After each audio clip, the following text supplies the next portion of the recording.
Hello guys, welcome to my YouTube channel viral class 10। और हम कर रहे हैं कक्षा 10वीं का एनसीईआरटी मैथ बुक है। चैप्टर है तीसरा, दो चर वाले रैखिक समीकरण युग्म, और प्रश्नावली है 3.1। और इसका हम करेंगे आज क्वेश्चन नंबर 3। तीसरा जो क्वेश्चन है आपको दिया हुआ है, अनुपातों A1/A2, B1/B2 और C1/C2 की तुलना ज्ञात कीजिए कि निम्न रैखिक समीकरणों के युग्म संगत हैं या असंगत।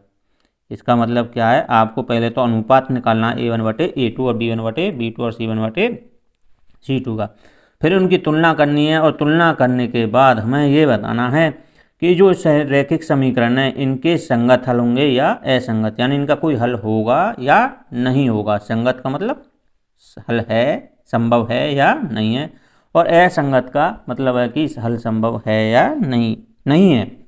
असंगत का मतलब है हल संभव नहीं है। कौन सी इक्वेशन है जिसका तो हल संभव होगा, कौन सी इक्वेशन है ऐसी जो इसका हल संभव नहीं है।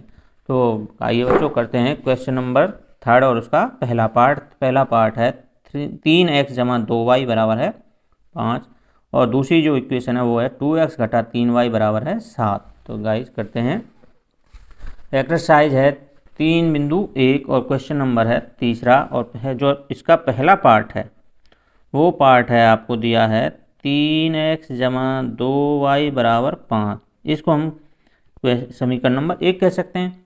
दूसरी जो समीकरण है वो इसके साथ दी हुई है 2x - 3y = 7। इसको हम समीकरण नंबर 2 कह सकते हैं। तो हमें जो प्रश्न में बताया गया है कि हमें क्या निकालना, अनुपात यानी A1/A2, B1/B2 और C1/C2। तो उसके लिए सबसे पहले हमें A1 क्या होता है, x जो चर है उसका गुणांक यानी कोएफिशिएंट वो कितना है 3, जमा का ये A1 होता है। B1 होता है y जो दूसरा जो चर होता है y है, y का गुणांक है वो कितना है जमा का 2, जमा का चिन्ह लगाने की जरूरत नहीं है, घटा का लगाया जाता है। C कांस्टेंट टर्म है वो कितनी यहाँ से 5, ये बराबर से इधर भी हो सकती है और बराबर से इधर भी हो सकती है। इसी प्रकार समीकरण नंबर 2 से निकालेंगे A2 क्या होगा, x का गुणांक 2, B2 क्या होगा यहाँ से घटा 3, और C2 क्या होगा यहाँ से जमा का 7। देखिए बच्चों, अब हमारे पास A1 B1 C1 है और इधर A2 B2 और C2 है। तो अब हमें क्या निकालना, अनुपात निकालना A1/A2। अब देखिए A1 क्या है 3 बटे में A2 कितना है 2, यहाँ से तो ये अब किसी पाड़े से कट नहीं रहे हैं, तो ये तो हमारे पास आ गया है। अब निकालेंगे B1/B2। B1 यहाँ से कितना है 2 बटे में B2 कितना है घटा का 3, ये भी नहीं कट रहा, पर ये प्लस और ये माइनस है तो ये माइनस ऊपर आ जाएगा, तो माइनस का 2/3 लिख देंगे इसको। अब निकालेंगे C1/C2। C1 कितना है यहाँ से 5 और C2 कितना है 7। अब केवल हमको ये इनके जो रेशो हैं, जो अनुपात हैं, इनको देखना है कि या एक जैसे हैं या नहीं है।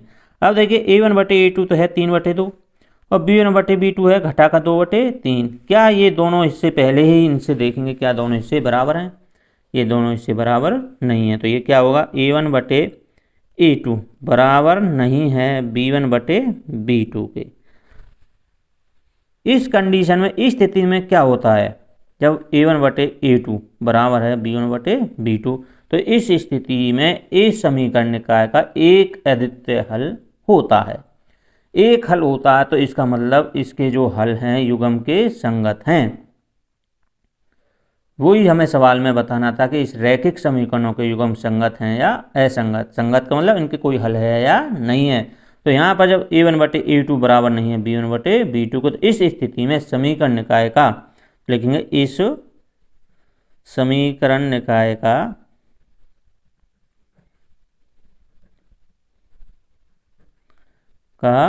एक अद्वितीय हल होगा। अद्वितीय हल होगा, अद्वितीय का मतलब अनोखा या एक, केवल एक ही होगा। एक हल होगा तो इसका जो युग्म है वो कैसा है, संगत है। तो लिखेंगे इसलिए यह समीकरण निकाय संगत है, इसलिए यह समीकरण निकाय संगत है। ये संगत पूछा था हमें, संगत है या नहीं है, इसलिए यह संगत है, वो हमने यहाँ पर लिखना होगा।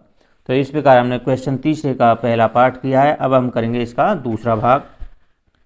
दूसरा जो भाग है वो आपको गिवन है 2x घटा 3y बराबर है 8। इसको हम समीकरण नंबर 1 कह सकते हैं। 4x घटा 6y बराबर है 9 और इसको हम कहेंगे समीकरण नंबर 2। तो देखिए सबसे पहले हमें क्या निकालना होता है, a1 और b1 और c1। तो a1 होगा यहाँ से x का गुणांक वो कितना होगा 2, b1 होगा यहाँ से y का गुणांक वो कितना है घटा का 3, घटा का तो चिन्ह लगाया जाएगा। c1 यहाँ से कितना होगा वो होगा 8। इसी प्रकार a1 a2 होगा यहाँ से दूसरी समीकरण से वो कितना होगा 4, b2 कितना होगा यहाँ से घटा का 6 और c2 यहाँ से कितना होगा जमा का 9। ये हमने निकाल ली है। अब हमें निकालना है a1 बटे a2, अनुपात निकालना, रेशो निकालना है। a1 कितना है 2 बटे में a2 कितना है यहाँ से 4, तो 2 से 2 एकम 2, 2 दूनी 4 यानी कितना आ गया 1 बटा 2। b1 बटे b2, b1 कितना है यहाँ से देखिए घटा का 3, b2 कितना है यहाँ से घटा का 6, घटा से घटा के से 3 एकम 3, 3 दूनी 6 तो ये कितना आ गया 1 बटा 2। अब निकालेंगे c1 बटे c2, c1 कितना है यहाँ से 8 और c2 कितना है 9। ये रहा, तो अभी किसी पारे से नहीं कटते। तो अब देखना है कि हमें क्या ये रेशो बराबर आए। तो देखिए a1 बटे a2 हमें मिला था 1 बटे 2 जमा का था, b1 बटे b2 मिला था 1 बटे 2 ये भी जमा का था और c1 बटे c2 भी कितना था 8 बटा 9। a1 बटे a2 और b1 बटे b2 तो दोनों इससे बराबर हैं, परंतु ये c1 बटे c2 के बराबर नहीं है। अब इस स्थिति में क्या होगा तो वो ही हमें लिखना है कि a1 बटे a2 बराबर तो है b1 बटे b2 के, परंतु बराबर नहीं है किसके c1 बटे c2 के। अब इस स्थिति में क्या हल होता है कि समीकरण निकाय का कोई भी हल नहीं होता, कोई हल नहीं होता, बिंदु रेखाएं कहीं भी नहीं काटती हैं। जब हल नहीं है तो ये कैसा हो गया असंगत हो गया। तो यही हमें यहाँ पर लिखना है। इसलिए समीकरण निकाय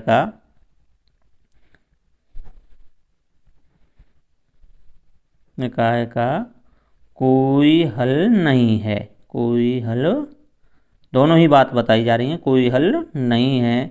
जब हल नहीं है तो यह समीकरण निकाय असंगत है, असंगत है। तो इस प्रकार ये हमने क्वेश्चन 3 का सेकंड पार्ट भी कर दिया है। अब हम करेंगे इसका थर्ड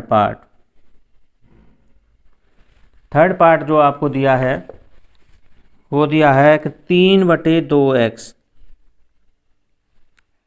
जमा 5 बटे 3y बराबर है 7। इसको हम समीकरण नंबर 1 कहेंगे। दूसरी जो समीकरण है वो है 9x घटा 10y बराबर है 14। इसको हम समीकरण नंबर 2 कहेंगे। तो देखिए बच्चों यहाँ पर जो पहली समीकरण है उसमें तुमको अंश बटे हर दिया हुआ है, तो कोई दिक्कत नहीं है, वो हो जाएगा। सबसे पहले क्या छाटेंगे हम a1 होता है x का गुणांक वो कितना है 3 बटे 2, b1 यहाँ से कितना आएगा 5 बटे 3, c1 यहाँ से कितना आएगा वो जमा का 7। इसी प्रकार यहाँ से a2 कितना होगा यहाँ से x का गुणांक 9, b2 होगा y का गुणांक घटा का 10 और c2 होगा यहाँ से जमा का 14। सबसे पहले क्या निकालना है a1 बटे a2, यही तो है a1 बटे a2। देखो मैं बहुत साधारण सा तरीका बताऊंगा यहाँ पर। a1 बटे a2 का मतलब क्या, a1 को भाग करना है a2 से। इस भाग को हम इस तरह से भी लिख सकते हैं, देखिए a1 क्योंकि हमें a1 दिया हुआ अंश बटे हर, तो देखिए 3 बटे 2 यानी a1 का हो गया मान, भाग करना है किससे, ये भाग का निशान लगा दिया a2 से। a2 कितना है यहाँ से 9 बटा क्या कर लेंगे 1। अब इस भाग को हम किस में बदल देंगे गुणा में, गुणा करेंगे तो 1 कहाँ चले जाएगा ऊपर और 9 कहाँ आ जाएगा नीचे। बड़ा आसान सा तरीका है, करने को तो मैं सीधा भी कर सकता था, फिर आपकी समझ में शायद आता नहीं आता, वो तरीका भी मैंने आपको बता दिया है। तो देखिए 3 एकम 3, 3 तिया 9, तो 1 की गुणा 1 से करें तो 1 और 3 दूनी 6, यानी a1 बटे a2 कितना आ गया 1 बटे 6। इसी प्रकार हम निकालेंगे b1 बटे b2। अब देखिए b1 कितना, वो भी अंश बटे हर है 5 बटे 3, तो इसी प्रकार इसको कर देंगे। b2 कितना है घटा का 10, इसके बटे में क्या कर लेंगे 1। इसका हम रेसिप्रोकल यानी व्युत्क्रम उल्टा करेंगे तो गुना करेंगे तो 1 ऊपर चले जाएगा, घटा का 10 कहाँ जाएगा नीचे। 5 एकम 5, 5 दूनी 10, तो ऊपर देखिए एक एकम एक और नीचे क्या आएगा 3 दूनी घटा का 6, ये जमा का था, ये किसका था घटा का, तो 1 बटे घटा 6। इसको आप करना चाहें तो ये कर सकते हो आप, जमा घटा क्या हो जाएगा घटा, तो घटा का 1 बटा 6 इस तरह से लिख सकते हो। इसी प्रकार C1 बटे C2, C1 बटे C2 कितना, C1 कितना यहाँ से 7, C2 कितना 14, तो 7 एकम 7 7 दूनी 14, तो C1 बटे C2 हमें मिला है जमा का 1 बटे 2। अब ये आपको देखना है क्या A1 बटे A2 बराबर है B1 बटे B2 के, ये B1 बटे B2 था, ये घटा का 1 बटे 6, ये जमा का 1 बटे 6 था, ये किसका था घटा का 1 बटे 6। अब पहले ही हिस्से दोनों बराबर नहीं है, तो यहाँ पर लिखेंगे A1 बटे A2 बराबर नहीं है B1 बटे B2 के। अब इस स्थिति में समीकरण निकाय का एक अद्वितीय हल होता है, तो यह अद्वितीय हल है यानी एक बिंदु पर काटेंगी रेखाएं, एक हल होगा, एक हल है तो यह समीकरण निकाय संगत है, तो यहाँ पर लिख देंगे यह समीकरण निकाय संगत है, समीकरण निकाय संगत है। इस प्रकार हमने क्वेश्चन 3 का भी ये तीसरा पार्ट कंप्लीट कर दिया है। अब हम करेंगे क्वेश्चन नंबर 3 का 4th पार्ट, और यदि आपने अभी तक मेरे चैनल सब्सक्राइब नहीं किया तो सब्सक्राइब कीजिए, बेल आइकन पर आल को क्लिक कीजिए, लाइक कीजिए और शेयर कीजिए। तो क्वेश्चन नंबर वही 3rd और उसका हम करेंगे 4th पार्ट। 4th पार्ट आपको जो दिया है वो है 5x घटा 3y बराबर है 11, इसको समीकरण नंबर 1 कहेंगे। दूसरी जो समीकरण है घटा 10x जमा 6y बराबर है 22, वो भी किसका है घटा का, तो इसको हम समीकरण नंबर 2 कहेंगे। तो इसी प्रकार हमें यहाँ भी क्या छांटने, पहले a1 क्या होगा, x का गुणांक वो कितना होगा 5, b1 यहाँ से कितना होगा घटा का 3, और c1 यहाँ से कितना होगा जमा का 11। इसी प्रकार a2 कितना होगा, x का गुणांक घटा का 10, b2 वो कितना होगा y का गुणांक 6, c2 कितना होगा यहाँ से घटा का 22। सबसे पहले हमें a1 बटे a2 ये निकालना होता है। a1 कितना है 5, a2 कितना यहाँ से घटा का 10, तो 5 एकम 5 5 दूनी 10, यानी ये मिल गया, जमा घटा क्या हो जाएगी घटा का 1 बटा 2। b1 बटे b2 निकालेंगे, b1 कितना है यहाँ से घटा का 3, बटे में b2 कितना है 6, 3 एकम 3 3 दूनी 6, तो ये कितना हो गया घटा का 1 बटे 2, क्यों घटा था इसके निशान।